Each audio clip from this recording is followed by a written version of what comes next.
प्रश्नावली 1.6 का प्रश्न क्रमांक 3 हम इस वीडियो में हल करने वाले हैं। देखो, पहला सवाल है कि 2 की घात 2/3 इंटू 1 2 की घात 1/5। तो यहाँ पे मैं आपको पहले कुछ घातांकी नियम बताता हूँ। पहले कुछ घातांकी नियम बताएंगे, उसके बाद सवालों को हल करेंगे। तो घातांकी नियम क्या होते हैं? देखो, a की घात m गुणित a की घात n। देखो, a क्या है? आधार है। m और n क्या है? घातें हैं। क्या है? m और n घातें। अगर आधार समान है और घातें अलग अलग हैं और अगर गुणे में है तो आधार वही लिखते हैं और घातें क्या हो जाती है? जुड़ जाती है। a की घात m प्लस n, घातें क्या होती है? गुणे में जुड़ जाती है। अगर घातें क्या है? आधार समान है और घातें अलग अलग है और बटे में हो, देखो गुणे में घात जुड़ जाती है, बटे में क्या होती है? घातें घट जाती है। बटे में घात क्या होती है? घट जाती है। गुणे में घात जुड़ती है, बटे में घातें घट जाती है। ठीक है। अब देखो, अगर घात की घात हो, जैसे a की घात m की घात क्या है? n है, तो क्या होता है? घातों का गुणा हो जाता है, m इंटू n। घात की घात हो तो क्या हो जाता है? गुणा हो जाता है। और चौथा नियम है कि अगर घातें तो समान है लेकिन क्या है? आधार अलग अलग है, तो आधार का गुणा कर देते हैं और घात को ऐसा का ऐसे ही लिख देते हैं।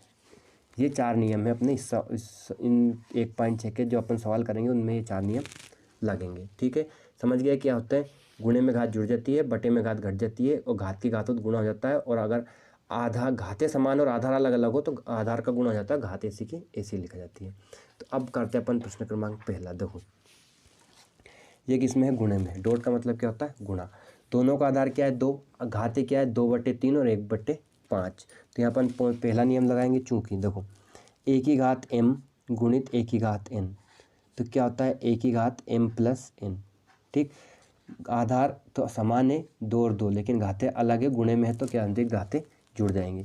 तो a क्या है? 2 है। घातों को जोड़ना है 2/3 प्लस 1/5। 2/3 और 1/5 को क्या कर देंगे? जोड़ देंगे। देखो, तो यहाँ पे क्या आएगा? 2। अब यहाँ भिन्न को जोड़ते कैसे? परिमेय संख्याओं का हर का हर में गुणा करना है। 3 और 5 का गुणा करेंगे, क्या जाएगा? हरा जाएगा 5 3 15। फिर क्रॉस गुणा करेंगे, 5 का 2 में गुणा हुआ 5 दूनी 10 प्लस 3 का 1 में गुणा हुआ, क्या जाएगा? 3 एकम 3। तो ये क्या जाएगा? 2 की घात 10 और 3 13 और बटे में क्या जाएगा? 15।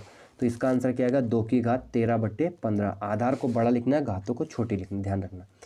अब इसका दूसरा सवाल हल करेंगे। 1/3 की घात 3 उस पूरे की घात क्या है? 7 है। तो यहाँ कोष्टक की घात 7 है, मतलब 1 की घात 7 लिखेंगे और 3 की घात 3 की भी घात क्या लिखेंगे? 7 लिखेंगे। देखो, तो अपन हल करते हैं इसे। 1 की भी घात क्या जाएगी? 7 हो जाएगी और बटे में क्या होगा? 3 की घात 3 और इसकी घात क्या जाएगी? 7 हो जाएगी। अब देखो, 1 की कितनी भी घात करो क्या होता है? 1 होता है। अभी बताया मैंने, घात की घात हो तो घातों का गुणा हो जाएगा। तो यहाँ क्या जाएगा? 3 की घात 3 इंटू 7, तो 1/, कितना हो जाएगा? 3 की घात 21, 7 या 21। अब 3 को 21 बार गुणा कर ही नहीं सकते, यहीं छोड़ देना है, ऐसे ही अपना हल हो गया। अब लेते हैं तीसरा सवाल। देखो, तीसरा सवाल है 11 की घात 1/2 बटा 11 की घात 1/4। बटे में है तो बटे में होती है तो घाती क्या होती है? घटती है। क्या होती है? घटती है। तो यहाँ क्या लिखेंगे अपन? a की घात m बटे a की घात n। क्या होता है? a की घात m माइनस n। क्या होगा? घातें घट जाएंगी। तो क्या करना है? 11 आधार है अपना, 1/2 में से 1/4 को अपन माइनस कर देंगे। देखो, माइनस करेंगे तो क्या बचेगा? 11 की घात 2 चुके 8, क्रॉस गुणा करेंगे, 4 का 1 में हुआ 4 माइनस 2 का 1 में हुआ 2। तो 11 की घात कितनी? 4 में से 2 गए तो कितना बचे? 2/8। 2 से 8 को काट लेंगे, कितने हम कट जाएगा? 4 बार में। तो 11 की घात कितनी आएगी? एक अंश में लिखते हैं, हर में 1 नहीं लिखते, लेकिन अंश में 1 को जरूर लिखते हैं। तो ये कितना होगा? 2 एकम 2, 2 चुके 8, 1/4। तो इसका आंसर क्या है? 11 की घात 1/4। समझ गए? अब है लास्ट क्वेश्चन, चौथा सवाल।